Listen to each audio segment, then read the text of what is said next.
घालील लोटांगण वंदीन चरण डोळ्यांनी पाहिन रूप तुझे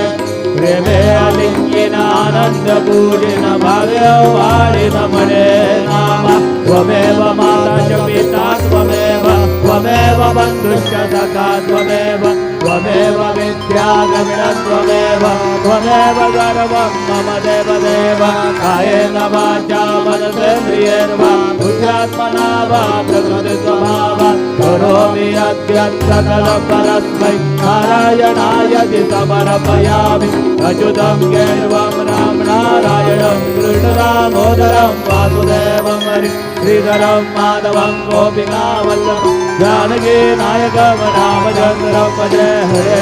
राम राम राम हरे हरे हरे कृष्ण कृष्ण कृष्ण